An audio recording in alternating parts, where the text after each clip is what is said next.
Hi again then guys, and welcome to another specific look at a car from the roster, the Day 1 roster on this occasion of Gran Turismo Sport. A great looking race car, personally speaking, and this is one which has some great rivalry, potentially, with a stablemate, you could say, of other British exotics against the Group 4 Jaguar F-Type. Now of course we looked at that car before, it's very good. One of the best Group 4 cars all round, I would say.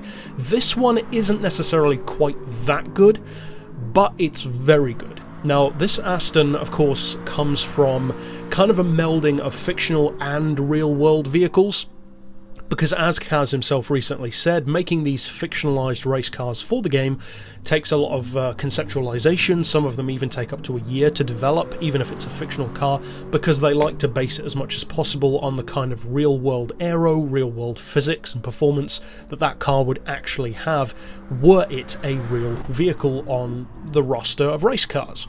Now in the case of the F-Type, the Jaguar, that's much more of a fictional creation than the Aston is, because there are of course some real-world racing Vantage models, such as the GT3, and more apropos to this one, some of the N24 Nürburgring race cars.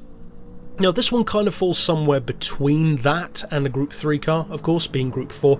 The power, for instance, is higher than an N24 car or a GT24 car would be, but it's not quite as extreme, of course, as a GT3 car.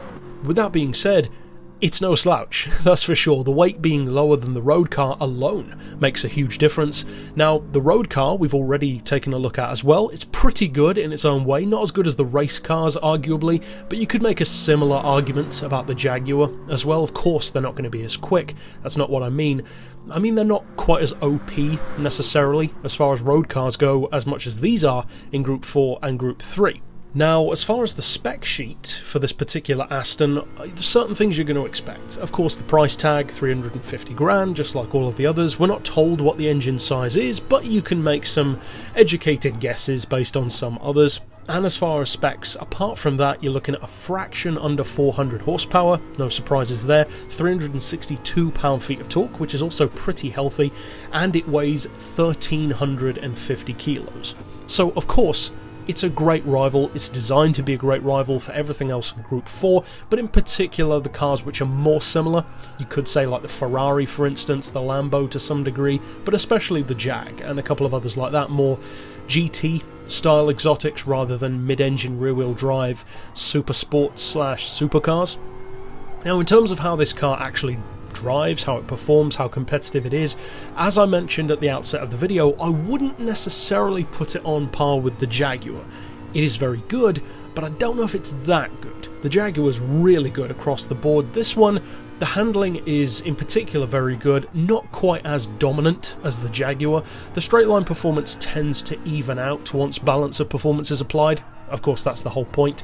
But in terms of the cornering, which is where you'll see most of the differences between multiple classes of race car, at this level anyway, Group 3, Group 4, and Group B to some degree, the handling I would say is on the upper end of the field. It's got a little bit of an edge over some others.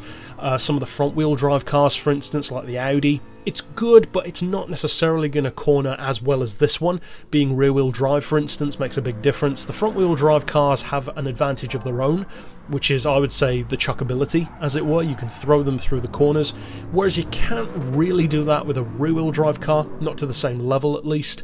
You have to be more professional, more clean, more smooth in your approach, but the payoff is that typically a rear wheel drive car with similar specs to a front wheel drive one will often be quicker. Not always, but often.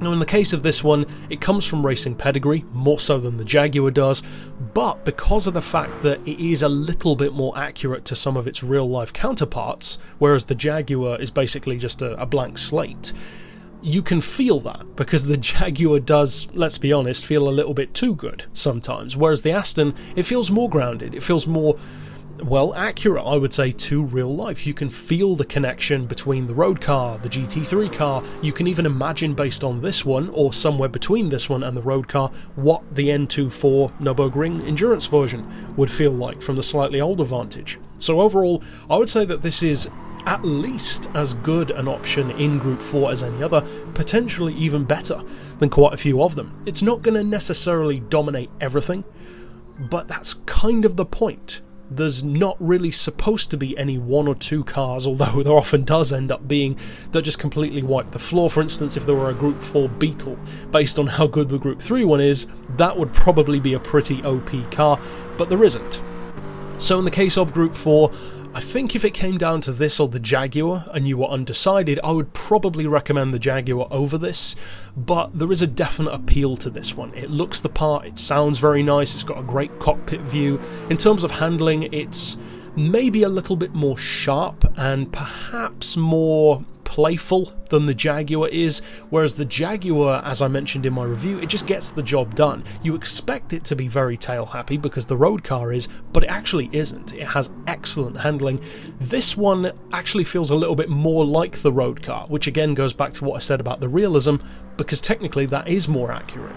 It should share a little bit of that DNA, whereas the Jag feels, well, worlds apart really compared to the road car, almost sometimes like it has all-wheel drive, with like a 10% split going to the front end perhaps, just with that little bit of extra grip.